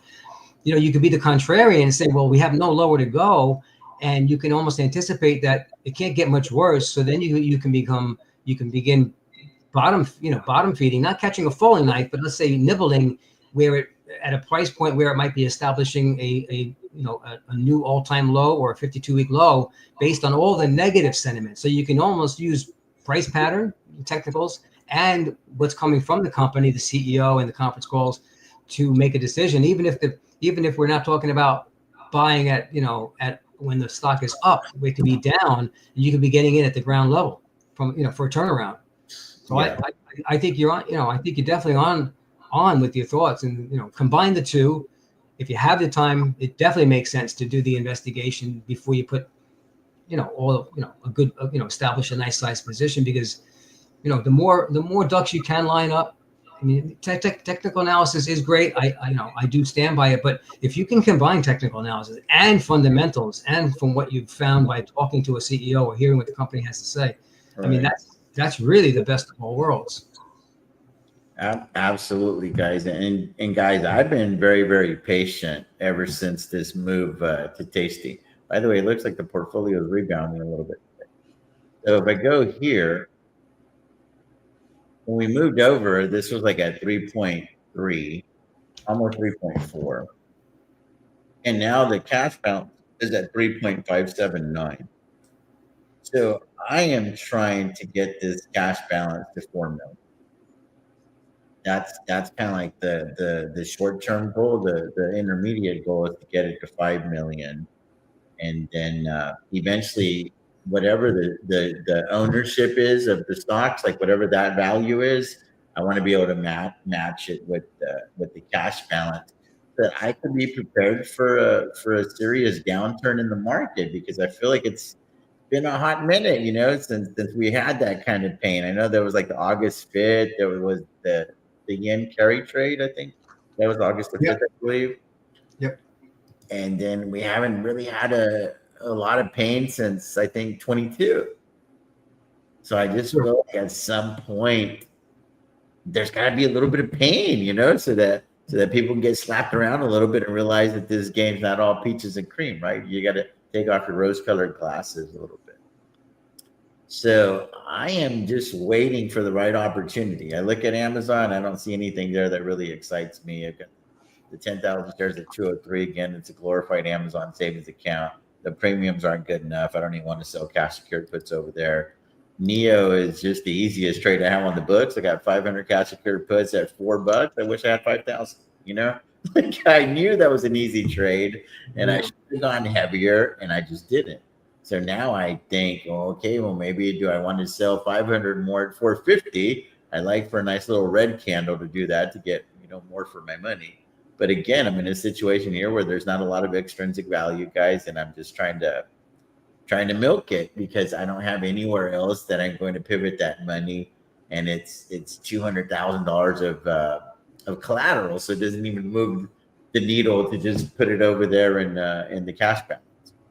Yeah, and NEO's up again today. It's up 5%. So it's but fundamentally, the CEO just did an interview and said we have to figure out how to become profitable. So NEO is changing their mindset, and this mindset tweak's been going on for about a year because they got a new CFO not too long ago as well, and it's all about trying to become a profitable company. Enough is enough with all of these SKUs and everything else. At the end of the day, they know how to build a beautiful car. They know how to sell those cars. Well, you got to figure out how to make sure that the company can be solvent at some point. So that is what is kind of like driving. Hold on one second.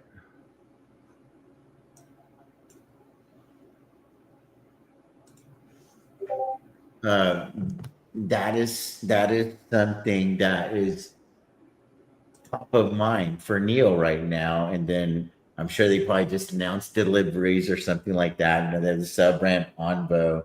They have the sub brand Firefly that are starting to, catch a little fire as well. So they finally got some nice tailwinds. I do think that NEO is going to be $7.50, $10 by the end of the year.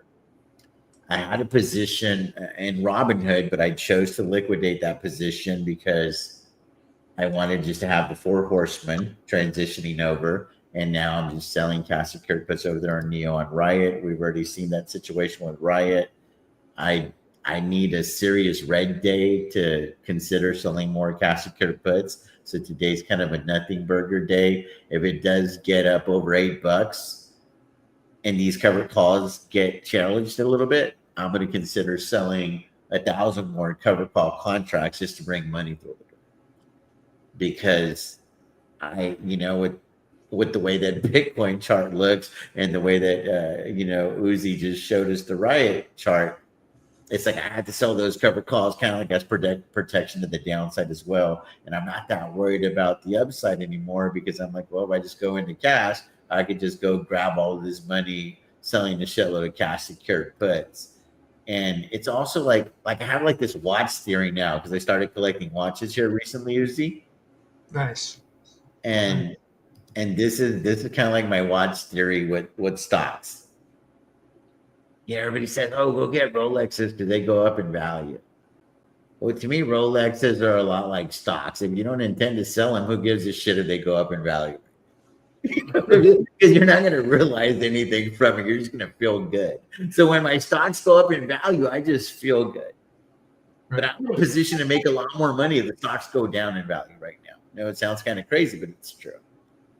So I'm not cheering for the 4 horsemen to go up right now, even though it's painful for them to go down because there's so much cash on the sidelines. It's more profitable for me and for us as a family for the stocks to go down.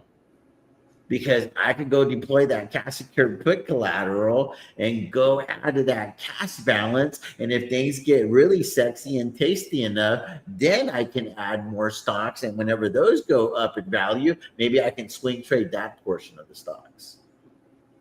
But I'm looking for a big, something that's just absolutely appetizing. So I got my eyes on Riot in that $6 range. Like that's like back up the truck type shit for me.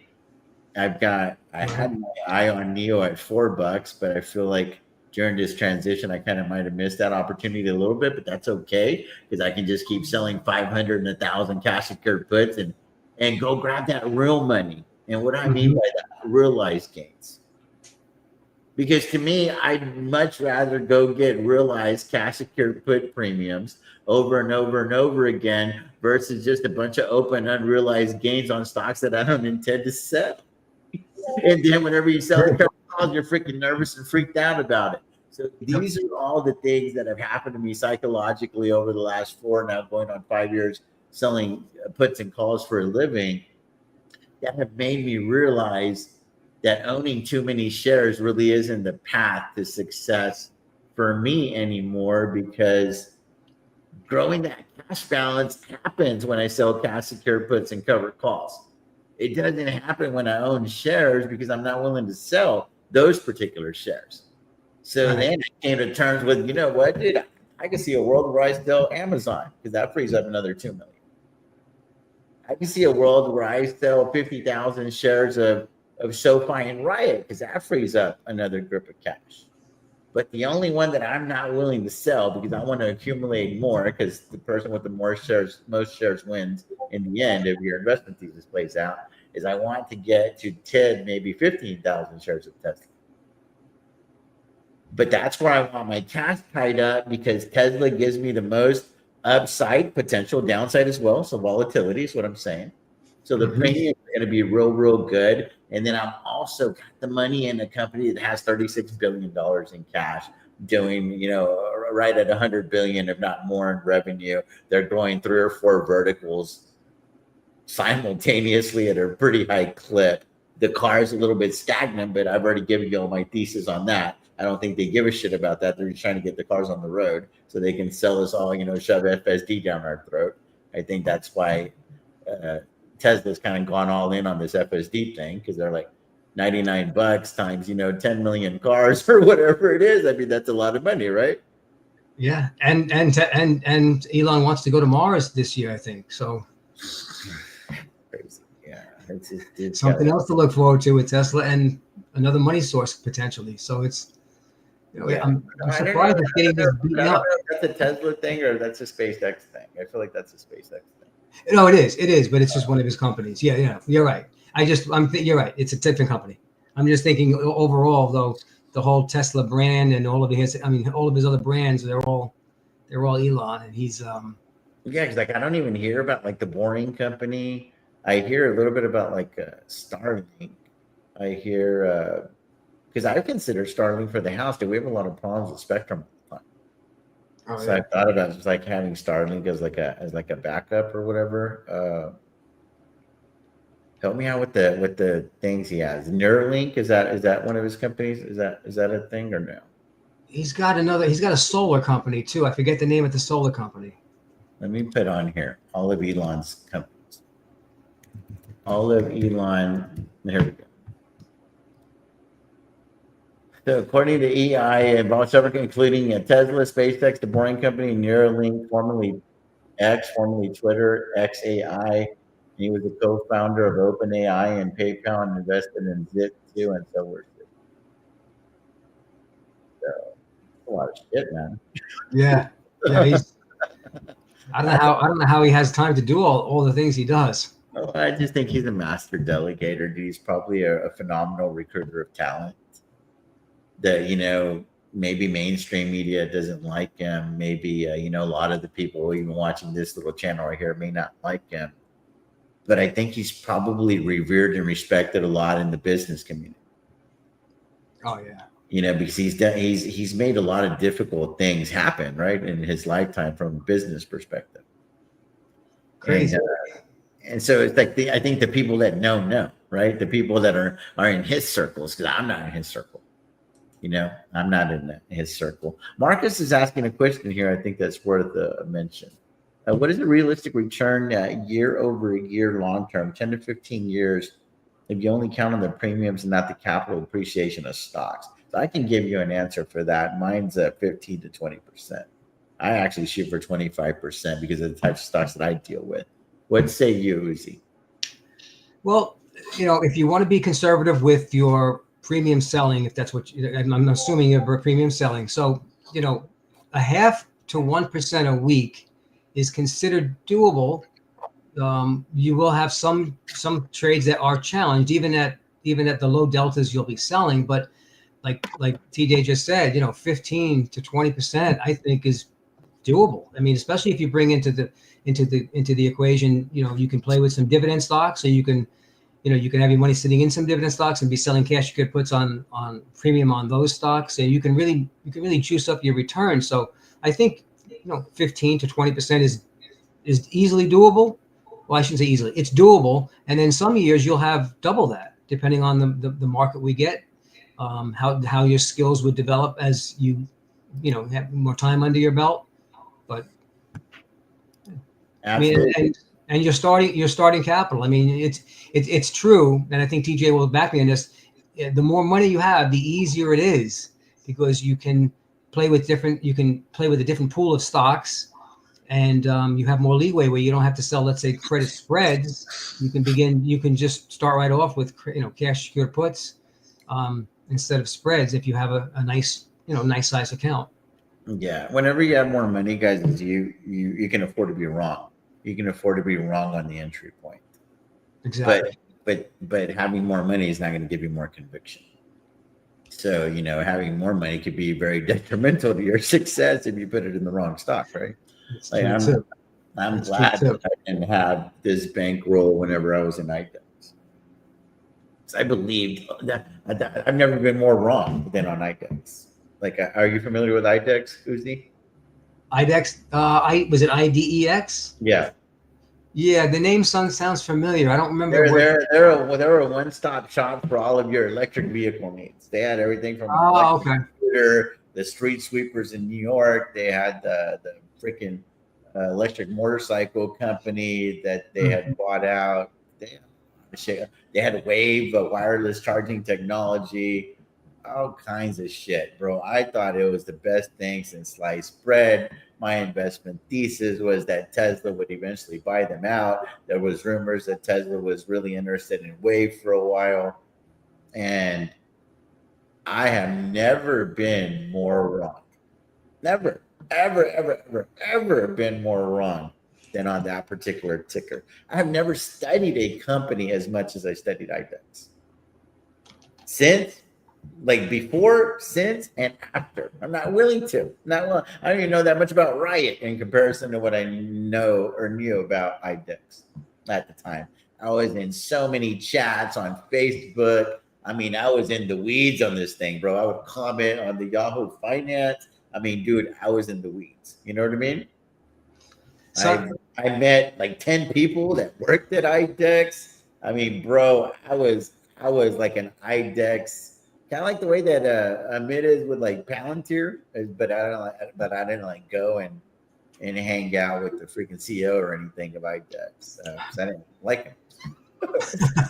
But anyway, long story short, I was wrong. So having had a lot of money at that time would have probably been a 7-figure loss on IDEX because my belief was so strong. So, you know, having a lot of money isn't always the answer, is what I'm saying. I agree. And sometimes the story, if the better the story, sometimes you even have to be more on guard, because that's probably pricing in perfection when the story sounds so good. That's the perfect world. And do we really ever get the perfect world? So I feel your pain. I've done that a few times in my past too. You know, you see a company, you see it's got a great idea. It's going to rule the world in that category. And how could it fail? And it finds a way. Can somebody help me out here? I'm interested in selling more cash secured puts on Tesla, and I want to do them at 175. Can somebody tell me what that return is? It's a 30-day. It's a 30-day. I wonder if this thing would. It doesn't tell you. That's something. Maybe you want to sell 175s. Yeah, I want to sell 175 30 days out, but it's paying $320. I just want to know if the juice is worth the squeeze. The expected move is that bronze bar right there, right? A huge expected move. Wait, 30 days out is April 17th, and you want to sell the 175 puts. Yeah, so it's 320. So do math. So 320 divided by 17,500 times 100 divided by 30 times 365. That's only 22% a year. Yeah, it sucks. What about TSLL? let's go to TSLL. TSLL, I wanted to start potentially wheeling myself. Did you see this one? Did you look at that right there? We got 500 cash secured puts at 5, and I've got 500 cash secured puts at 6. I was thinking about using this little downturn and selling 1,000 cash secured puts at like $4, because I want to take ownership of some shares, but I want to have some premiums, right? Like I want to have some premiums in the bag, if that makes sense. That way, like if the 6s really get challenged, because I think that they could, especially if Tesla dips to like 200 by then, right, or whatever. I think that these 6s would definitely come into play at 165, at 175 for sure. Yeah, but I want to have some bankable premiums, and I feel like at $4 and $5, those are bankable premiums. So I thought about adding to the 5s, or I could be more conservative and add and put some 4s on there. So let me see here, going 30 days out. I have the all-time low being 464. So do we think it's going to take out the all-time low and hit a 4 strike? I don't think so. I don't see Tesla. But then I'm looking at, okay, I'm going to tie up $400 for a month and only pick up $11. It doesn't sound that good to the ear, saying it out loud. So no, I agree. I mean, who knows what the percentage is? I can't do math like that in my head. That's 2.75%, 2.75% on your money. So it's not horrible. It's about 3% for the. It's about 30 for the year. Yeah, I'm not interested in that though. I'd be more interested over here. 5s maybe. I have 500 of them already. So I wonder if I just had 500. Let's see here. So I go 200. That's the thing here. We still haven't gotten approved. We're trying to raise this to 200 to 500 contracts. So it might take a little while to get filled here. Yeah, just look at that. You put 95 up and it pays you 5,400. That's a hell of a return for a month. Yeah, that's not bad. Yeah, that's pretty sweet. Well, it says, oh, here we go. You see, resulting position size exceeds the limit. So because I've already got 1,000 contracts. You see, so we have to call to increase those limits. It won't let me have more than 1,000 contracts on any ticker right now. Oh, okay. Yeah, that's the issue. Yeah. I mean, we're still just building the relationship with Tasty, right? But the cool thing about it is they'll work with this, right? Like you just gotta, that's the beauty of being able to talk to somebody over there. So another one that I've been eyeballing a lot is I only got 200 cash secured puts on SOX though. And I've got them at 14. I was thinking about doing another 200 cash secured puts and increasing the strike price to like 15. And bring some more money to the goal. I'm already at 47% on those particular cash secured puts. I don't see a world where those are going to get challenged. I don't think the 15s would get challenged either. I was maybe thinking about doing 200 at 15, another red day, 200 at 16, and then maybe 200 at 17, and kind of like running a little ladder there. Because I want to take ownership of 20,000 shares of SOXL. But it might have to be at like 17 or even 18. So I need to sell more of them below that so that I have that bankable premium. So I have like a lower adjusted cost basis. Does that make sense? Yeah, I mean, if we do get a bigger flush like we might, right? So now you're talking all the semiconductor stocks are going to probably all the air will come out. You might see SOXL down at 13. I would keep patient. You've been patient so far. I would stay patient. See what happens in the next month or two. 6 weeks. Well, or so. I think tomorrow is going to be very telling, right? Because the Fed. Yeah. So I was thinking about maybe doing this one here, but I like to get more money. And then wait, hopefully there's a flush tomorrow. And then but you see, look at that, dude. You tie up 200 grand and you get 13.5. That's pretty intoxicating. You know what I mean? Yeah, well, that's not a bad idea. Have your orders out there in case you get a flush. That's actually a good strategy too. You could do that, yeah. If we get a flush into like a 1 day flush. No, well, this one will fill right now, I This one should fill right now. What did I do that? 68. Oh yeah, because I'm over here. So you see, so it shows that it's working. So anyway, we'll see. Oh, there it is. Look at that. Freaking telling you, man, this thing. Live trading with TJ. They make it happen for you. So here we go. So then now on SOXL, I'm showing 200 cash secure puts at 15, 200 cash secure puts at 14. So I feel good about it. Now I've collected a shitload of previews. So this is the one thing I really love about this platform right here, UZI, is I go here to history and it shows me all the things that happened today. So the only thing that, because I have it on the today filter, so it shows there that I brought in 13,600, but then with fees and everything, what actually goes to the cash balance is 13,563. So now if I go to the balance here, that 13,563 just got added to the 3.5 because that was at like 3.57 something. You know what I mean? So it automatically goes there, and then it takes it a step further though. If you want to just put here on options only, and then I go here to and I put this on a year to date, tells me all the premiums that I've collected since I came over to the platform. So 219,000. And it gives you all the trades right there. So it's just super, super cool, dude. But this thing shows you like all the fills along the way, right? Like, cause they don't, whenever you do 200 contracts, they don't just get a buyer for the 200. It's a bunch of counterparties, right? They're trying to piece together your order. It just happens so quickly. So they give you the breakdown of that. And if you go to the activity, it shows you here, the activity for today that it has here, like working, filled, canceled, other. There's just so many. So here I can put here today's filter. I can go year to date, and that gives me all the contracts that I've sold, but it gives you on the lots that you sold them, right? So on the history, it gives you the breakdown of how they filled all the contracts. And here it just shows all the actual contracts. Like starting at the bottom, I sold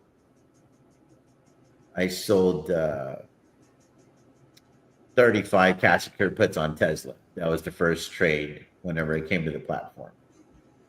Do you see that on the bottom, Uzi? Yeah, you can see all that. It's great. Yeah. And then Sofi was the next one. So 200 contracts on Sofi, 200 contracts on Riot. If y'all can see the cursor, it was another 200 cash secured puts on Riot as well. And it says here, puts 30 days out, $6 strike put, sell to open. So it's pretty easy to read it once you understand it. And then it was Tesla, Amazon, TSOL. So it shows all of it too. So it's not really a lot of trades. They're just big trades. So now the next step is to keep fostering the relationship with Tasty Trade. And then instead of 200, I want a lot of these orders, since I'm really picking my spots now, the minimum's probably going to be more like 500 contracts now, depending on the ticker. Obviously, I can't do 500 contracts on Tesla because that would just take up way too much cash. So it's all there. Those are all the cash secured puts. So give me a thumbs up for full transparency right there.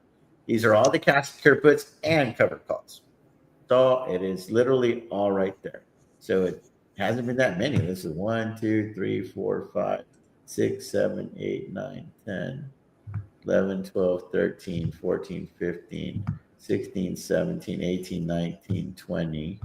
1, 2, 3, 4, 5, 6, 27 trades so far on the platform, but they've been, for the most part, pretty big. And that's equated to the premiums of 219,359. And I haven't given, if I go to the positions, I haven't given any premiums back. And there aren't any rolls. If you look at all of those, there's no rolls, nothing on this particular account. So I close all of these out. We look at the ones on the bottom. There's no rolls on Soxol. There's no rolls on Tesla, and there's no rolls on TSLL. So it's all real. We haven't traded in any cars with negative equity. You know what I mean? Like it's all right there, man. It's all there, bro. So I mean, go find me another channel. I don't know. Invest with Henry and tell him to come correct with that kind of transparency. Nah, no. And I don't know. I don't think Henry will show you one trade. Out of his mouth. Not knocking Henry, but I don't think he'll even show you one trade. No one's going to show you what you show. Yeah, right. I guess I'm busy. I'm busy, guys. So 30 to 45 days in my sweet spot. And managing, I'm 21 days out, and I'm shooting for 80%. That's kind of the target. 75% is really the target, but I always have like a bigger target. So at 219, the 219 times 75%. So I'd like to realize 164,000 of those dollars. Nice. But because I picked strike prices that I'm legitimately okay with on cash and carry puts, and y'all have seen the 3.4 or the 3.5 now, almost 3.6. There's enough money to take ownership of all those shares. So I'm not going to be that quick. Like, it's going to be hard to chase me out of these positions. You know what I mean? Like, I may roll. Like, I mean, if the bottom falls off on Tesla and it's already at like 160, why am I going to go take ownership at 200 when I can take ownership at 190? You know what I'm saying? Like, I'm not going to be stupid about it. But at the same time, if it's at like 203 in its expiration week, I'm holding strong, bro, because I'm okay with those shares. And then I'm also excited about the next round of cash secure puts, because I'm going to be able to maybe do more contracts at a better strike price and get even more money. So we have prepared for this dip, and we're going to earn this win. You know what I mean? Like, I am super excited with where the market is. I know there's a lot of people that are all freaked out. I'm not in that camp. I am freaking excited. I'm picking my spots. I'm not going crazy selling cash secured puts and cover calls. You know what I mean? There's so much buying power, as you guys have seen. I could go write 1,000 contracts right now on stuff, but picking my spots, man. I'm picking my spots. Yeah, be strategic. I mean, that's when you have the ability to do it like that. That's the best of all worlds.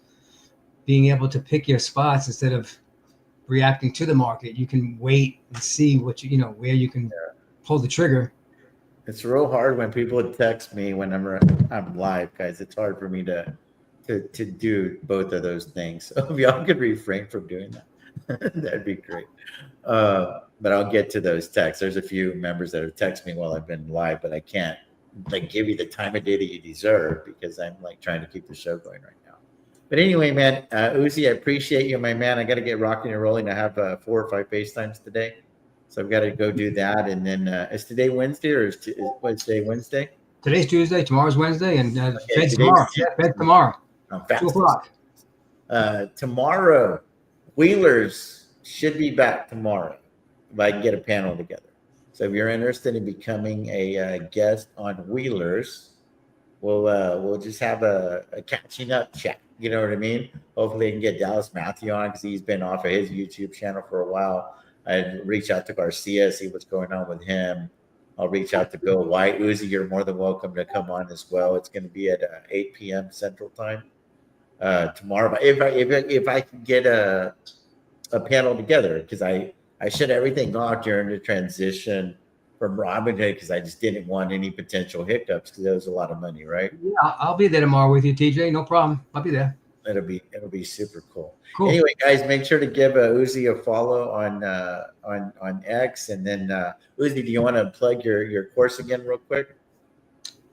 So I have a Discord. We are premium sellers. We sell options on stocks, futures, indexes. We trade earnings. We do some spec trades here and there. But stop if you hit me up on Twitter, X. Mention the TJ Show. I'll give you a nice offer. Give you a free trial, and I mean, we're doing great. I mean, we're underwater on some positions like everybody else. We're managing them as best we can. But for the most part, we're closing 10 to 15 positions trades a week for profits and dealing with the ones that are not so easy the best way we can with all the option strategies we have at our disposal. So by all means, give us a shot. What's all that right there? What's all that we're seeing? What's that? What's all this that we're seeing here? Oh, this is, I was looking up time sales as you were doing your trade. This is time. So what's nice. I got you intrigued. I see. So, but by the way, this may have been you right here. Was this your 200? That's us. Yeah. So what's nice about Schwab and Thinkorswim is you can actually look up time and sales of options trades. So I can look up the 10 biggest trades on Soxel are right here. The top 5 call positions that were hit and the top 5 put positions that were opened. And these are opening positions. Well, they could be opening or closing. We don't know, but these are trades that hit the tape in a block trade. So these aren't 10 or 15 trades added up to be one. This is someone right here. This one 250. Like me, 250 contracts. Right. Someone sold 250 contracts of the 22 call right there. Now you sold which strike put? 215. All right. So I don't know why yours, because they can only populate 10. So yours would have populated, let's say, if this guy didn't show up at the 14. But so what's nice about what I like about Thinkorswim is I can look up and see the biggest trades in any particular symbol without having to, let's say, pay for one of these services that, offer that. What's nice about Thinkorswim is they give you some nice perks. Just like Tasty Trade gives you some nice perks over there. I'm surprised they don't give you this. I wonder if maybe they do. I don't have it on. They might, because the developer of Tasty was the one who developed, Thinkorswim, Tom. Yeah. So, but it does drain your computer system. Maybe that's one of the reasons they don't include it with Tasty. They want to make it streamlined and not have too many bugs, in the system. But these are live trades hitting the tape as we speak right now on Soxel. Yeah, that's your level 2 data displayed in a different way right there. It's pretty awesome. Yeah, it is. It's pretty awesome. Like if we just do a quick query, if you want, before we go, here's NVIDIA. So in a split second, I can get, I can even tell you some of the statistics. So we've got the majority of trades now in NVIDIA today have been 42% in calls, and they have been at the bid. Well, 42% of the trades have been at the bid. So they're selling calls today. Okay, 35% of the puts were at the bid. So they're not really selling too many puts. And then if we want to take a deep dive into the actual time and sales, here are the top 10 trades. Let me just open this up. And these are the top 10 trades in the calls and the puts for NVIDIA today. So the biggest one being 2,500, which was a spread. If you look to the right, it tells you that it was a spread. Yeah. So someone did a 110 by a 120, 2,500 share contract spread. And it looks like they bought the 110s and sold the 120. So they're bullish. They're bullish for this week on NVIDIA. So this is like level 2, but for options, whereas like on Robinhood, it gives you level 2, but it's only on the stocks. So it's like, because it's like, oh, we got a wallet, whatever, we got a wallet. Well, there is actually a level 2 for the options. This is the time and sales. There actually is a level 2 where you could see, let me see. I don't know if I can pull it up right now. Where is it? There is a level 2. Is it under charts? No, they do have a level 2. I got to pull it up, but yeah. Options chain. Where's it? But this is nice to see. I mean, if you really want to see the inside of what's going on inside of a day, this is nice to have. Yeah, that's super cool. Super cool, man. Very cool. Well, cool, man. That's it for the show today. I got to get rocking and rolling, man. I appreciate you for helping out, man. Always a pleasure. I've been learning a lot. It's really helped me brush up my technicals, like doing these episodes. I look forward to hopefully being able to do it next week again, and I'll see you tomorrow on Wheelers. TJ Will Deal signing off. Thank you. As always, sky stay blue, stocks green. Peace out. God bless you guys. Okay, take care, everybody. Appreciate you, man.